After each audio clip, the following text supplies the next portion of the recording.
오늘 주시는 말씀은 베드로전서 1장 1절과 2절입니다. 베드로전서의 강해를 시작합니다. 첫 두 구절 우리 한 목소리로 같이 읽겠습니다. 다 같이.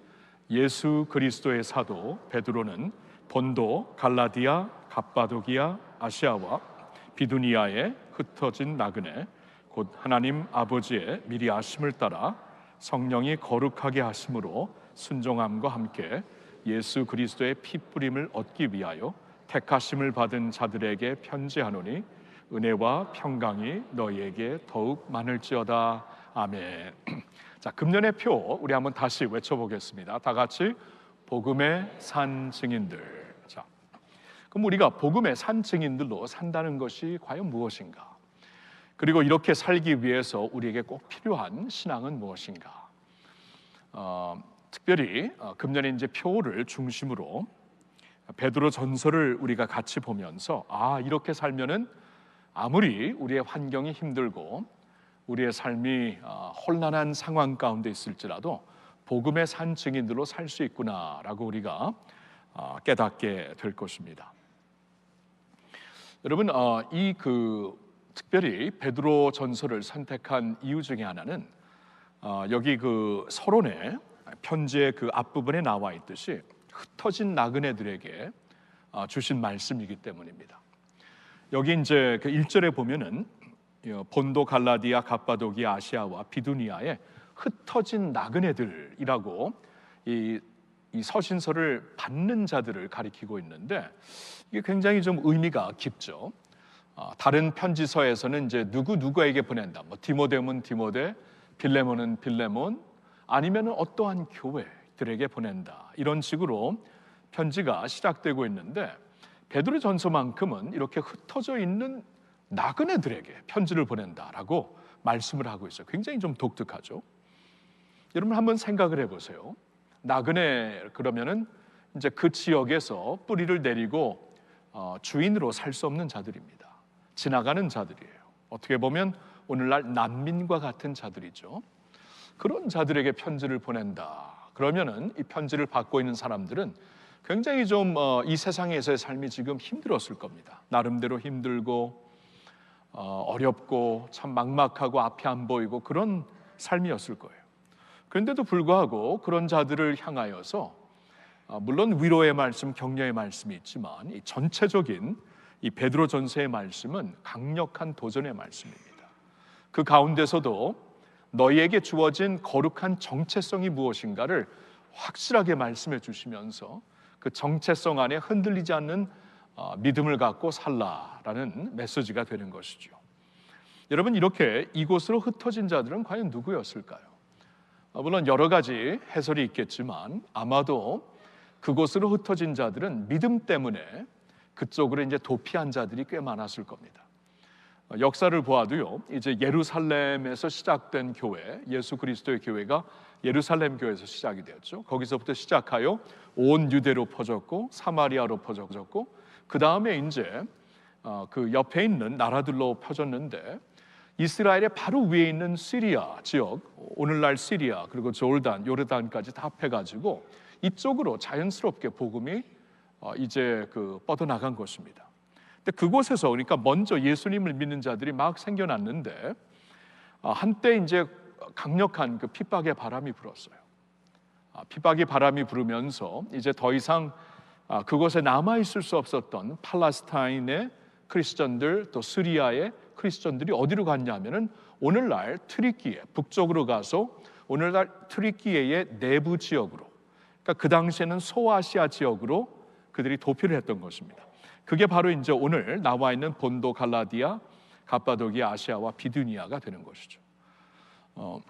여러분 그 트리키예로 터키로 이제 그 성지 순례를 가보시면은 그 갑바도기아 지역에 굉장한 그 카타콤이 있어요.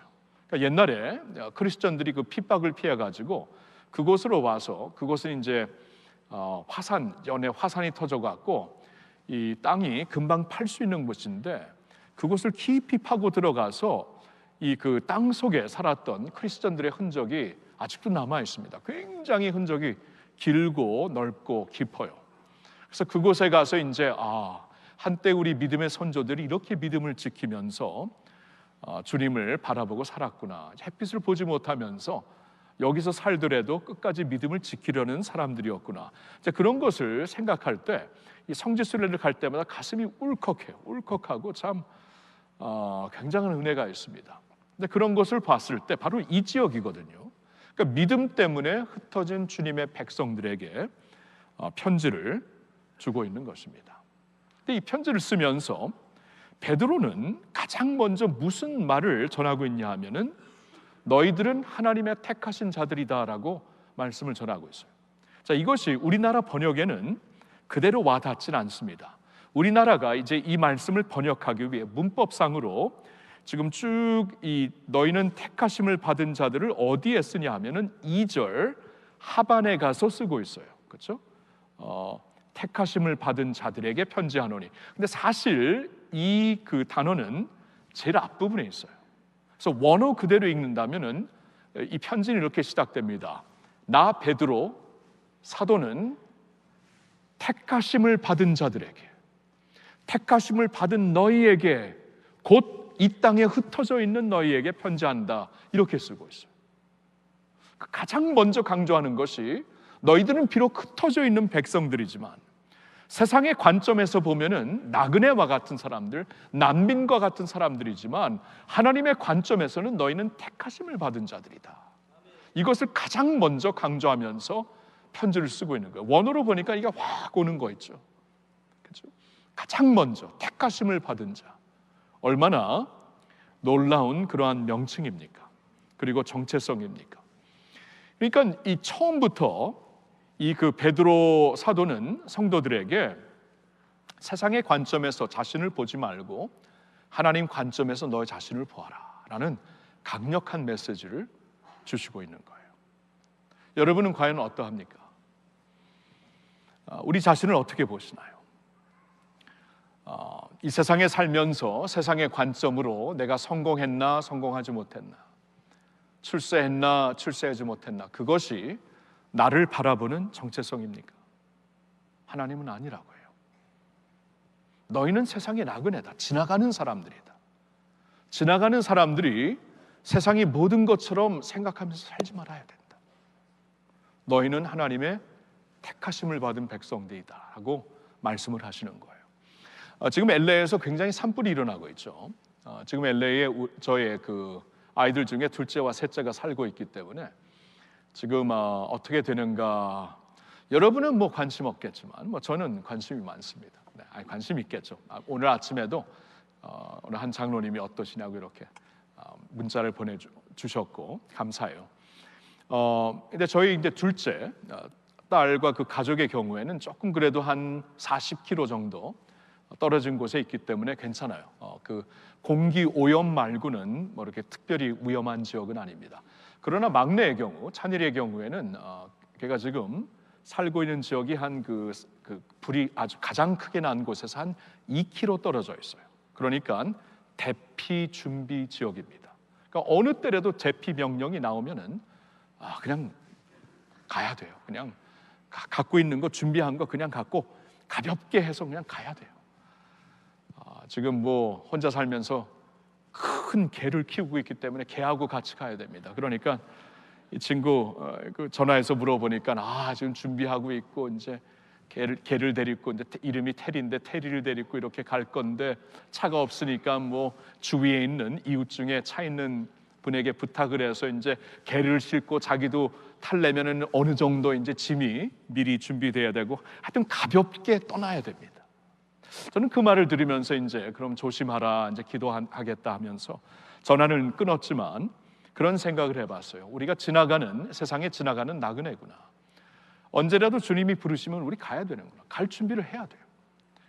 그렇기 때문에 세상에 너무나 많은 것을 지니고 있으면 안 됩니다. 좀 내려놔야 돼요. 내려놓고 짐을 가볍게 해야 되고 하나님이 부르시면은 달려갈 수 있는 사람들이 되어야 되죠.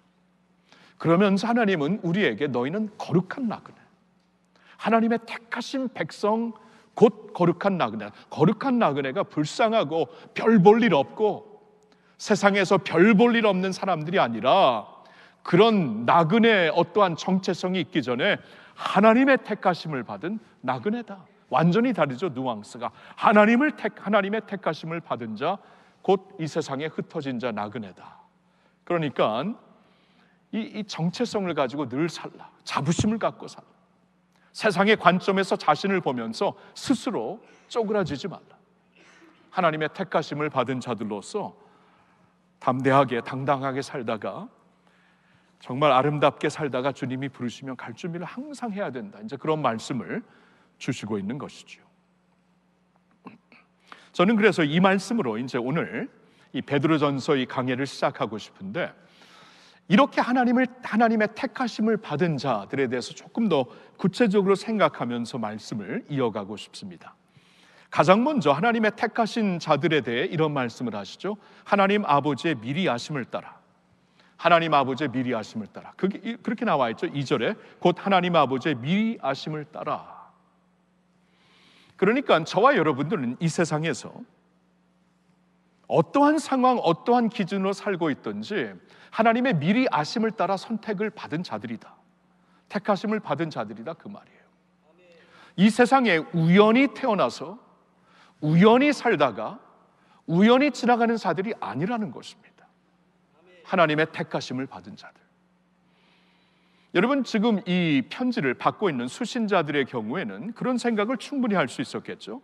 우리가 살다 보니까 예수님을 믿게 되었고, 예수님을 믿게 되니까 좋은 점도 많았는데 이 핍박이 몰려오기 시작했고, 이 핍박을 피해가지고 도피하다 보니까 지금 여기까지 와서 우리가 살고 있습니다. 여기서 나그네처럼, 주인이 절대로 될 수 없는 나그네처럼 살고 있습니다. 이거 참 안타까운 상황이 아닙니까? 충분히 그렇게 볼 수가 있죠. 아무리 핍박이 있어도 차마 믿음을 버리지 못해서 믿음을 지키려니까 원래 우리의 본향에 남아있을 수가 없어서 이곳까지 도피해서 도망쳐온 우리들입니다. 우리의 삶이 어떻게 된 것입니까? 충분히 그렇게 볼 수 있었겠지만 하나님은 이렇게 말씀하세요. 너희들의 삶이 하나님의 미리 아심으로 선택한 삶이다. 이 모든 것도 하나님의 손 안에 있는 것이다. 너희의 인생이 세상으로 둘러싸는 인생이 아니라 하나님의 손에 둘러싸임을 받는 그러한 인생이다라고 말씀을 하고 있어요. 여러분, 여기 미리 아심을 따라라는 이 단어를 원어로 보니까 프로그노시스라고 나와 있어요. 헬라어로 프로그노시스, 영어로는 프로그노시스라는 말도 있는데 프로그노시스라는 단어가 여기 사용되고 있는데요, 이 단어가 신약 성경에 딱 한 번 사용되고 있습니다. 다른 곳에서 딱 한 번 더. 그러니까 이 하나님께서 성령으로 감동을 주셔서 이 말씀을 쓰게 했는데, 이 감동 중에 주신 말씀 중에 이 프로그노시스, 하나님의 미리 아심을 따라 너희들이 이렇게 선택을 받아 지금 이 자리에 있는 것이다, 이 말씀이 언제 또 한 번 사용됐냐면 사도행전 2장 23절입니다. 사도행전 2장 23절에 보면은 예수님에 대해 이런 말씀을 하십니다. 그가 하나님께서 정하신 뜻과 미리 아신 대로 내준 바 되었거늘. 예수님이 하나님께서 정하신 뜻과 미리 아신 대로 프로그노시스로 내준 바 되었거늘. 이때 또 한 번 사용되는 단어예요. 여러분, 하나님이 예수님을 어떻게 미리 아시면서 우리에게 내어주셨죠? 구약 성경에 있는 하나님의 모든 약속의 완성으로 예수님을 주셨습니다. 구약 성경에 있는 모든 하나님의 언약의 완료로 예수님을 이 땅에 주셨습니다. 하나님의 입장에서 때가 참에 예수님을 보내주셨어요. 때가 찼다라는 것은 역사적으로 무르익었을 때, 가장 무르익었을 때, 영적으로 가장 무르익었을 때 예수 그리스도 당신의 아들을 우리에게 보내주셨다. 하나님의 프로그노시스가 이렇게 사용되고 있어요. 이렇게 모든 것을 총체적으로 보시고 가장 좋을 때, 가장 선하시고 기뻐하시고 온전하신 뜻에 따라 예수님을 우리에게 보내주셨다. 이 말씀을 가지고 오늘 본문에서 말씀하고 있는 거예요. 하나님이 우리를 어떻게 선택하셨다고요? 당신의 프로그노시스로, 미리 아심으로 선택하셨다. 모든 것을 주관하시고 모든 역사를 아시는 하나님께서 가장 선하시고 기뻐하시고 온전하신 뜻 가운데 우리의 인생을 인도하시고 있다. 그 말씀입니다. 사랑하는 성도 여러분, 인생은 어차피 해석이죠. 우리가 인생을 어떻게 보느냐에 따라 갖고 인생은 다르게 보입니다. 인생이 어차피 해석이라면은 믿는 자들은 우리의 인생을 하나님의 말씀으로 해석할 수 있어야 돼요. 세상의 기준으로 해석하지 말고, 세상의 어떠한 그 문화로 해석하지 말고 하나님의 말씀으로 해석해 있을 때, 아, 내 인생이 하나님께 속한 인생이구나.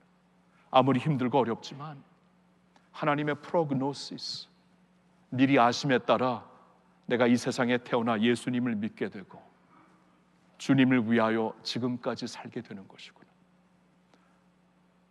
일이 잘 풀릴 때만 하나님께 감사드리는 게 아니라, 그렇다면 어려울 때도 하나님께 감사드릴 수 있는 것이고, 그렇죠?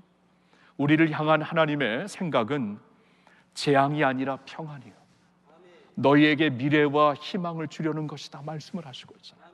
아, 나의 인생이 알지 못하는 어떠한 어두운 세력으로 인하여서 지금 진행되는 게 아니라 나를 아시고 사랑하시는 하나님 아버지의 미리 아심으로 진행되는 것이구나. 이렇게 우리가 살 수 있다라는 것입니다. 그렇죠? A.W. 토zer 목사님이 그런 말씀을 하시더라고요. 토zer 목사님은 우리 믿는 자들에게 가장 중요한 것은 내가 하나님을 어떤 눈으로 바라보느냐, 이게 가장 중요하다. 내가 하나님을 어떤 눈으로 바라보느냐.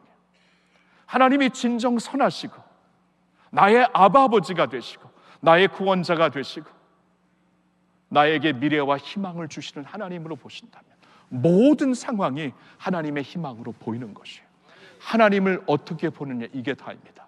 하나님은 프로그노시스, 모든 것을 아시는 그의 섭리 가운데 저와 여러분들을 예수 그리스도 안에서 사랑으로 선택해 주시고 주님의 선하시고 기뻐하시고 온전하신 뜻 가운데 우리를 인도하시는 줄로 믿습니다. 두 번째로 오늘 주시는 말씀은 이거죠. 성령의 거룩하게 하심으로 인해, 성령의 거룩하게 하심으로 인해, 이것 역시 2절 그대로 따온 포인트가 됩니다. 곧 하나님 아버지의 미리 하심을 따라 성령이 거룩하게 하심으로. 자, 우리를 선택하심이 이렇게 된 것이다. 성령님의 거룩하게 하심으로 선택을 받은 것이다. 자, 이 말씀을 한번 잘 생각해 보세요. 성령이, 모든 믿는 자들에게 성령이 주어졌는데 성령께서 하시는 일은 우리를 거룩하게 하시는 일이다. Holy Spirit, 성령, 거룩하신 영이잖아요. 하나님께서 당신의 백성들을 거룩하게 하신다라는 거예요. 자, 성령께서 우리를 거룩하게 하신다라는 것은 포괄적인 의미가 담겨 있습니다. 먼저 예수 믿는 우리를 하나님께 구별된 사람들로 이렇게 구별시키는 것이 성령님께서 하시는 것이죠. 그렇죠? 예수 믿는 모든 사람들을 하나님의 백성들로 믿는 그 순간 구별을 시켜주십니다. 여러분, 그래서 우리를 성도라고 부르시는 거예요. 세인트라고. 나 자신을 보면 전혀 세인트가 같지 않은데, 성도가 전혀 아닌 것 같은데, 그래도 우리를 세인트라고 불러주시는 이유는 성령님께서 우리가 예수를 믿는 그 순간 우리를 하나님의 백성들로 구별시켜 놓으시는 거예요. 이미 그렇게 놓는 거예요. 그래서 놀랍게도 고린도 전서를 보면은 고린도 교회에서 일어나고 있는 많은 이 고린도라는 이 도시가 굉장히 문란한 도시였거든요. 그래서 거기서 이제 예수 믿는 자들이 생기긴 했지만 아직도 그 문란한 세속적인 라이프 스타일이 안 바뀌었어요. 그래갖고 이 교회에서 일어나고 있는 여러 가지 일을 그대로 있는 그대로 우리에게 설명해주고 있는데, 지금 보아도 얼굴이 붉어져요. 그런 일이 있을 수 있다. 네, 있어요. 2000년 전에도 있었고 오늘도 있습니다. 그런데도 불구하고 고린도 교회를 성도라고 부르고 있어요. 그 이유는 딱 한 가지입니다. 하나님께서 그리스도를 믿는 우리를 그 순간에 하나님의 백성들로 그냥 구별시켜서 우리의 포지션을, 우리의 자리를 바꿔주시는 거예요. 놀라운 일이죠. 그런데 성령님이 이렇게 거룩하게 하시는 것은 그렇게 믿었을 때 우리의 자리를 바꿔주시는 것뿐만이 아니고 그 후에도 우리의 삶을 점차적으로 sanctification, 성화하게 깨끗하게 만들어 가시는 것도 성령님의 사역입니다. 새 소명반 하실 분들, 또 하신 분들, 로마서 8장을 우리 같이 배웠죠. 12절부터 이런 말씀이 있습니다. 그러므로 우리가 빚진 자로 돼 육신에게 져서 육신대로 살 것이 아니니라. 너희가 육신대로 살면 반드시 죽을 것이로되 영으로서 몸의 행실을 죽이면 살리니 무릇 하나님의 영으로 인도함을 받는 사람은 곧 하나님의 아들이라. 이런 말씀이 있어요. 무릇 하나님의 영으로 인도함을 받는 사람이 곧 하나님의 아들이라 인정을 받는다. 그들이 곧 육체로 살지 않는 사람들이 될 것이다. 육체의 모든 이 그 유혹과 죄악을 성령 안에서 이 죽이면서 살 수가 있다. 거룩한 백성으로 살 수 있다. 이런 의미도 같이 포함되어 있어요. 성령께서 우리를 거룩하게 하신다. 믿는 그 순간 하나님의 자녀 성도로 우리의 자리를 바꿔주신 것도 많지만 그날부터 이제 예수님 만나는 그날까지 우리의 삶을 점차적으로 거룩하게 하시고 깨끗하게 하시는 것이 성령님이 하시는 일입니다. 그러니까 하나님이 이 일을 위하여서 또 이 일로 인하여 우리를 선택하셨다라는 거예요. 그러니까 우리가 하나님의 선택함을 받아 주님의 백성들로 산다면은 우리 거룩함이라는 것은 우리가 있잖아요, 생명처럼 지켜야 되는 겁니다. 거룩한 교회가 되어야 되고, 거룩한 성도가 되어야 되고, 거룩한 남편들이 되어야 되고, 거룩한 아내들이 되어야 되고, 부모가 되어야 되고, 거룩한 시민들이 되어야 되고. 이 거룩이라는 것은 성도에게 생명이에요, 생명. 성령께서 거룩하게 하심을 따라 더욱더 예수님을 닮아가는 거룩한 백성들이 되시기를 예수님의 이름으로 축원합니다. 이를 위해 하나님이 우리를 선택하시고 성령의 사람들로 만드신 거예요. 그러면 한 가지가 더 있습니다. 그것은 그리스도께 순종함과 그의 고난에 참여하도록 우리를 선택하신 거예요. 그리스도께 순종함과 그의 고난에 참여하도록. 자, 이 말씀도 이제 같이 성경을 보겠는데요. 2절에 보니까 자, 우리를 선택하심이 무엇인가? 곧 하나님 아버지의 미리 하심을 따라 성령이 거룩하게 하심으로 순종함과 예수 그리스도의 피 뿌림을 얻기 위하여. 자, 우리나라 번역에서는 피 뿌림을 얻기 위하여로 나와 있는데 이것을 저는 조금 좀 다르게 번역을 하고 싶어요. 피 뿌림에 동참하기 위하여. 영어 버전으로 보면 제가 NIV를 갖고 있는데 영어 버전으로 보면 이게 그렇게 이제 나와 있습니다. for로 나와 있어요. 이렇게 하나님이 우리를 미리 하심으로 선택하시고 성령의 거룩하게 하심으로 우리를 선택하심은 for, 이 일을 위하여. 무슨 일을 위하여? 그리스도를 순종함과 피 뿌림을 그 피 뿌림의 이 고난에 동참하기 위하여. 이렇게 목표로 설명을 하고 있습니다. for로. 제가 이제 전에 목사로서 이 말씀을 제가 이렇게 설교할 때마다 이면이 항상 저한테는 수수께끼였어요. 그러니까 이게 조금 자연스럽지가 않아요. 이 말씀 우리나라 번역이. 그래서 항상 이 곧 하나님 아버지의 미리 하심을 따라 성령의 거룩하게 하심으로 순종함과 예수 그리스도의 피 뿌림을 얻기 위하여. 여러분, 이미 성령께서 우리를 거룩하게 하셨잖아요. 그게 이미 예수 그리스도의 피 뿌림으로 이루어진 것인데 왜 여기서 또 한 번 얘기를 하시는가? 이게 과연 무엇인가? 지금까지 우리는 이제 피 뿌리심을 이렇게 하나님께서 우리를 깨끗하기 위하여 피 뿌리심, 이거 맞거든요.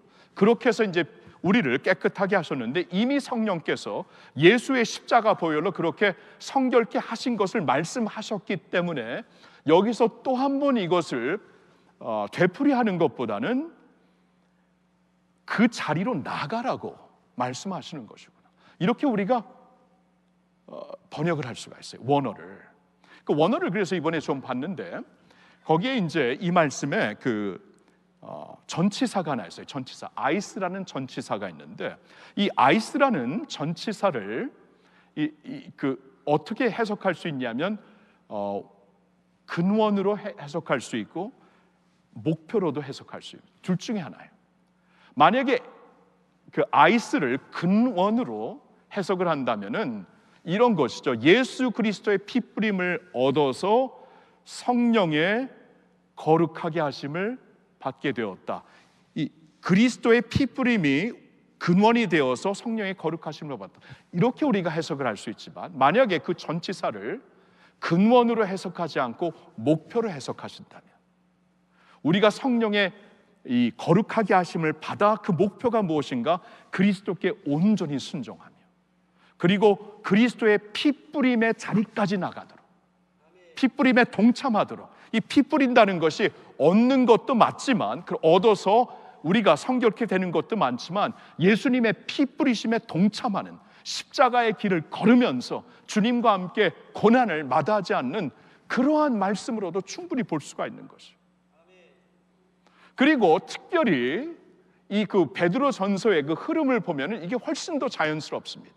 이제 나중에 1장 7절 이어지는 말씀을 보겠는데, 거기서 사도 베드로가 무슨 말씀을 하고 있냐면, 너희의 모든 고난은 지금 너희를 정금같이, 너희 믿음을 정금같게 만드시려는 하나님의 섭리 가운데 있는 것이다. 이런 말씀을 하고 있어요. 이 고난에 대한 말씀을 주고 있습니다. 지금 믿음 때문에 고난을 받고 있는 성도들에게 이 편지를 쓰면서 이렇게 말씀을 하시고 있는 거예요. 그러니까 다시 한번 그 세 번째 포인트를 보여주시면은, 하나님이 우리를 선택하신 것은 바로 이 목적을 향해, 목표를 향해 그리스도께 순종하는 목적과 그의 고난에 참여하는 자리로, 주님의 피 뿌리시는 자리까지도 동참하는 우리가 되도록 우리를 인도하셨다라는 거예요. 여러분, 이거 무거운 말씀이 될 수 있지만 이거 생명의 말씀입니다.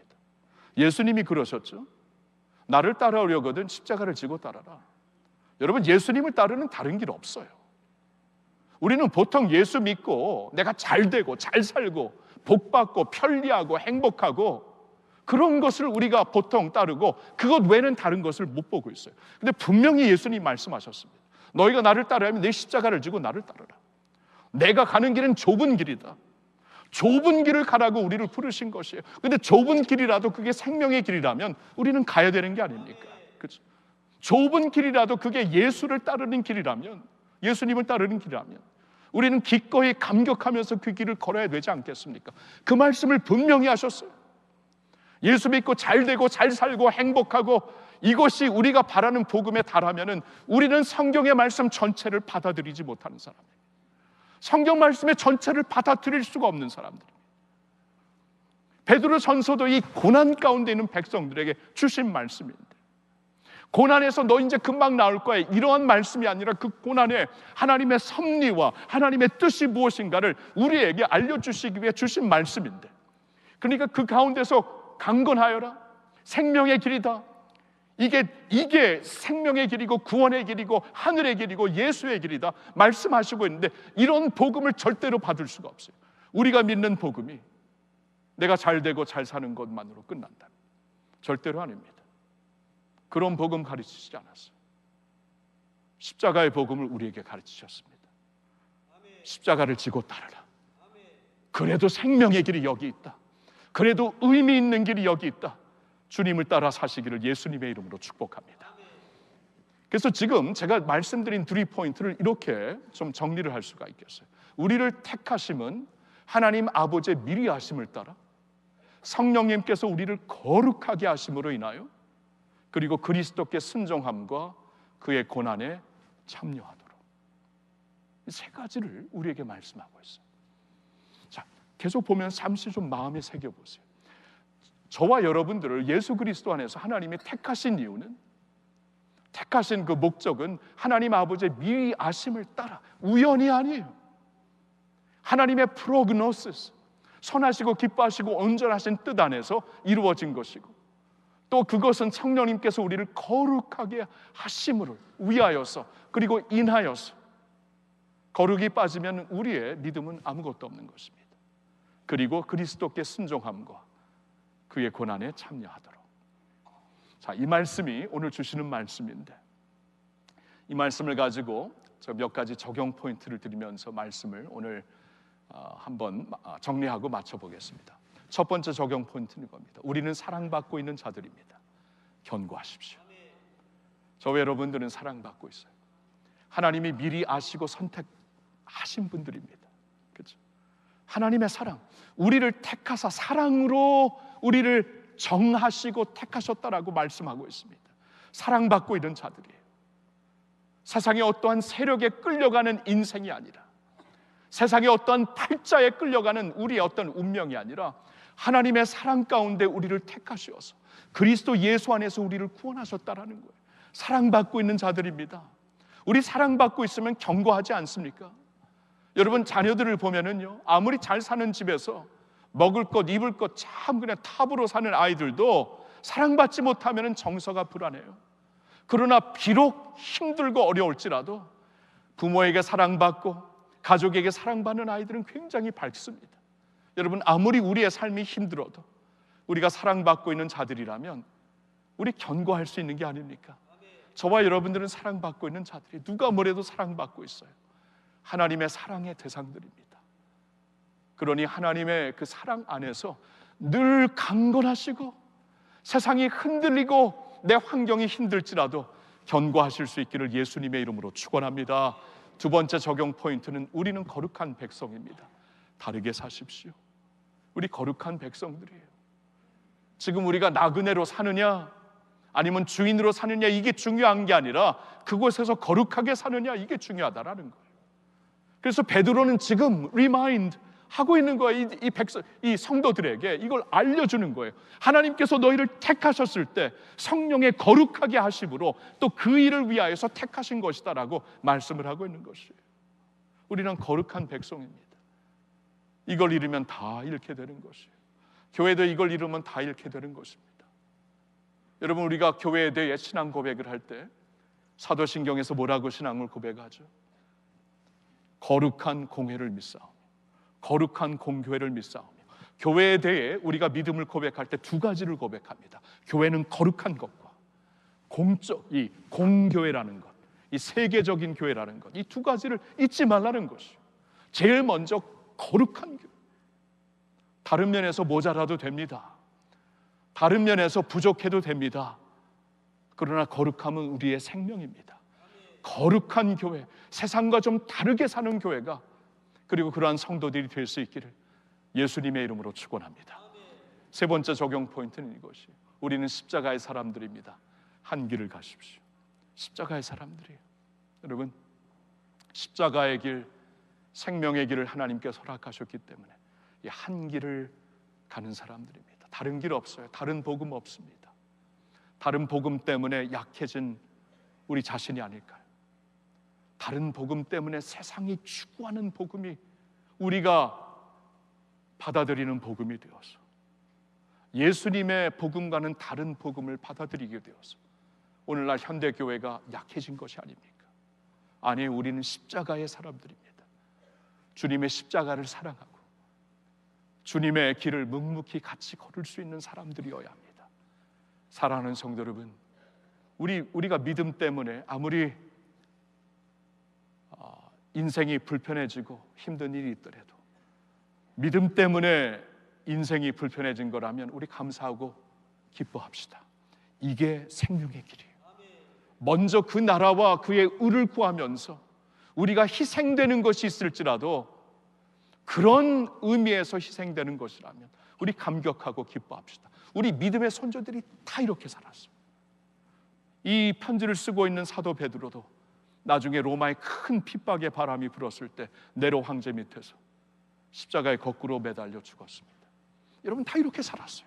그러나 이게 생명의 길이기 때문에, 이게 진정한 의미의 길이기 때문에 타협하지 않고 걸었던 것입니다. 오늘날 복음의 산증인들로 살려면 우리도 타협이 없어야 돼요. 예수님 때문에 희생하는 것, 예수님 때문에 불편한 것, 예수님 때문에 좀 다르게 사는 것, 예수님 때문에 좀 세상과 다르게 보이는 그 모습, 우리 마다하지 않고 그게 생명의 길, 주님의 길이라는 것을 기억하며 복음의 산증인들로 사실 수 있기를 예수님의 이름으로 축원합니다. 기도하겠습니다. 하나님 아버지, 주님, 우리 거룩한 나그네로 부름을 받아서 이 세상에 살고 있는 저희들입니다. 나그네인데 왜 이렇게 주인이 되려고 하고, 나그네인데 왜 이렇게 뿌리 내리면서 영원히 살자처럼 살고 있는지요. 우리 자신을 돌아봅니다. 하나님, 오늘 주시는 말씀대로 십자가의 길, 예수님의 길, 생명의 길, 좁은 길을 마다하지 않는 저희들 되게 하여 주시옵소서. 성령의 거룩하게 하심을 위하여서 또 인하여서 우리가 부르심을 받았다고 했습니다. 하나님, 우리의 삶을 돌아봅니다. 거룩을 생명처럼 여길 수 있는 저희들 되게 하여 주시옵소서. 세상과 함께 타협하면서 육신을 위해 살지 말고 너희가 육신대로 살면 반드시 죽을 것이라고 말씀하셨사오니 주님, 우리가 영적으로 죽은 자들이 되지 않고 사는 자들이 될 수 있기를 원합니다. 성령으로 말미암아 영으로 몸의 행실을 죽일 수 있는 저희들이 되게 하여 주시옵소서. 그리고 우리는 사랑받는 자들이라고 말씀하시오니 감사합니다. 세상이 뭐라고 할지라도, 사람들이 뭐라고 할지라도 우리는 사랑받고 있는 자들임을 믿습니다. 사랑받는 자들처럼 견고한 가슴을 가지고 흔들리지 않는 마음을 가지고 설 수 있는 저희들 되게 하여 주시옵소서. 그리하여 복음의 산증인들이 되어 이 세상을 빛낼 수 있는 저희들 되게 하여 주시옵소서. 나라가 많이 힘듭니다. 우리 나라를 불쌍히 여겨주시고 하루속히 어둠이 걷히고 주님의 빛이 임하게 하여 주시옵소서. 그리고 주님, 이 때를 걷고 있는 우리들이 먼저 주님의 빛이 되고 소금이 되고 그리고 복음의 산증인들이 되어서 주님, 이 세상에 희망을 전하며 사랑을 전하며 평안을 전하며 그리스도의 거룩을 전하며 설 수 있는 저희들 되게 하여 주시옵소서. 우리 자녀들을 주님께 올려드립니다. 세상이 많이 타락했습니다. 하나님, 초등학교 학생들도 핸폰을 가지고 포르노를 보는 세상이 되었습니다. 아버지, 주님께서 지켜주시지 아니하면 소망이 없는 것 같아요. 우리 자녀들을 꼭 지켜주시어서 주님, 이 세상의 어떠한 향락의 가치가 아니라 하나님의 거룩한 가치관을 살 수 있는 우리 자녀들이 되게 하여 주시옵소서. 말씀을 먹여주시고 성령으로 무장시켜 주시어서 세상을 따르지 않고 다르게 사는, 정말 기쁘게 감격스럽게 다르게 사는 우리 자녀들이 되게 하여 주시옵소서. 감사를 드리오며 우리 주 예수님의 이름으로 기도하옵나이다. 아멘. 아멘.